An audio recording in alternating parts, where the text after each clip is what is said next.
নমস্কার। চলুন আজ ভারতের বুকে লুকিয়ে থাকা এক গুপ্তধনের সন্ধানে বের হওয়া যাক।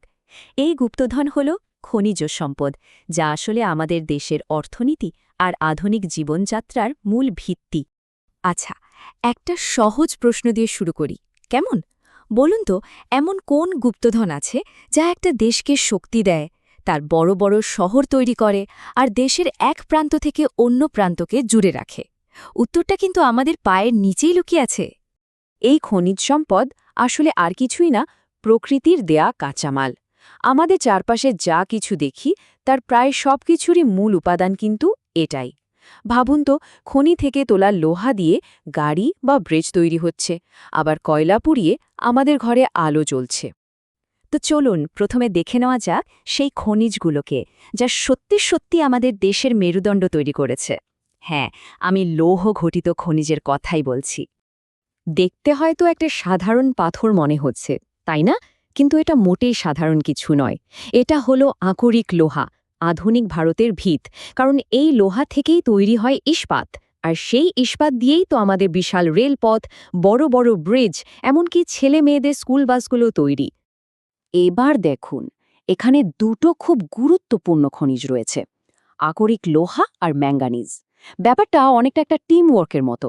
আকরিক লোহা হলো ইস্পাত তৈরির মূল খেলোয়াড়, আর ম্যাঙ্গানিজ হলো সেই খেলোয়াড় যে ইস্পাতকে আরও কয়েক গুণ শক্ত আর টেকসই করে তোলে। মানে ভারী নির্মাণ কাজের জন্য এটা একদম অপরিহার্য। আর জানেন, এই ম্যাঙ্গানিজ উৎপাদনে ভারত কিন্তু বিশ্বে পঞ্চম স্থানে আছে। এটা আমাদের ইস্পাত শিল্পের জন্য যে কতটা জরুরি তা বলে বোঝানো যাবে না। দেশের অর্থনৈতিক উন্নতি আর স্বনির্ভরতার জন্য এর ভূমিকা বিশাল। আচ্ছা, দেশের মেরুদণ্ড তো শক্ত হলো, কিন্তু একটা দেশকে এগিয়ে নিয়ে যেতে শুধু শক্ত পরিকাঠামো থাকলেই তো হবে না, তাই না? এর জন্য দরকার প্রচুর শক্তি।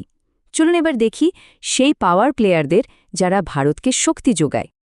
এই যে জীবাশ্ম জ্বালানি, মানে কয়লা বা পেট্রোলিয়াম, এগুলো কি বলুন তো?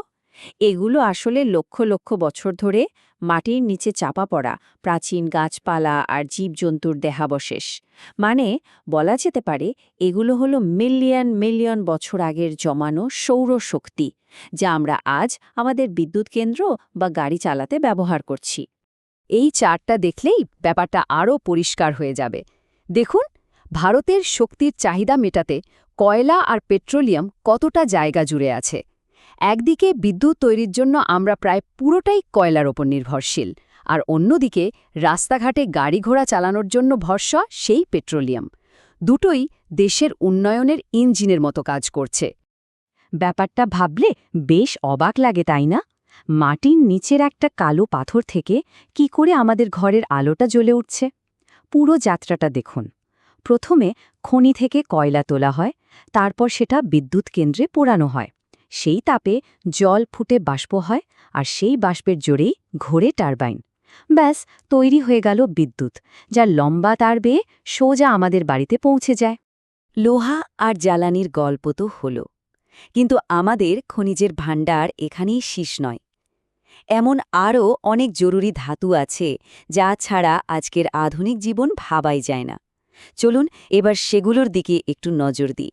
এই যে দেখছেন, এই হলো বক্সাইট।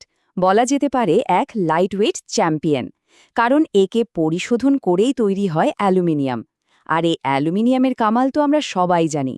ওজনে হালকা কিন্তু দারুণ মজবুত, তাই তো এটা বিমান, গাড়ি থেকে শুরু করে আমাদের হাতে থাকা ঠান্ডা পানীয়র ক্যান সব কিছুতেই ব্যবহার হয়। এই কথাটা কিন্তু খুব সত্যি। একটা দেশের আসল সম্পদ তার সোনাদানা নয়, বরং তার প্রাকৃতিক সম্পদকে সে কতটা ভালোভাবে কাজে লাগাতে পারছে তার ওপর নির্ভর করে। মানে আসল কথা হলো উদ্ভাবন আর সঠিক ব্যবহার। তো আমরা দেখলাম আমাদের দেশে কত রকমের খনিজ সম্পদ আছে। গুপ্তধন খুঁজে পাওয়ার আনন্দ তো আছেই, কিন্তু আসল চ্যালেঞ্জটা হলো এই সম্পদকে বুদ্ধিমত্তার সাথে ব্যবহার করা। আর এটা কিন্তু আমাদের সবার দায়িত্ব। তবে পথটা কিন্তু খুব সোজা নয়। কয়েকটা বড় চ্যালেঞ্জ আমাদের সামনে আছে। প্রথমত, এই খনিজগুলো কিন্তু অফুরন্ত নয়, একদিন শেষ হয়ে যাবে। দ্বিতীয়ত, খনি থেকে এগুলো তুলতে গেলে পরিবেশের ওপর তার একটা প্রভাব পড়ে। তাই উন্নয়ন আর পরিবেশ রক্ষা, এই দুটোর মধ্যে একটা ভারসাম্য রাখাটা ভীষণ জরুরি। আমাদের আলোচনা প্রায় শেষের দিকে, আর তাই একটা বড় প্রশ্ন রেখে যেতে চাই। এই খনিজ সম্পদ দিয়ে আমরা আমাদের বর্তমানটা তো গড়ে তুলেছি, কিন্তু এগুলো ব্যবহার করে আমরা একটা টেকসই ভবিষ্যৎ কিভাবে গড়ব?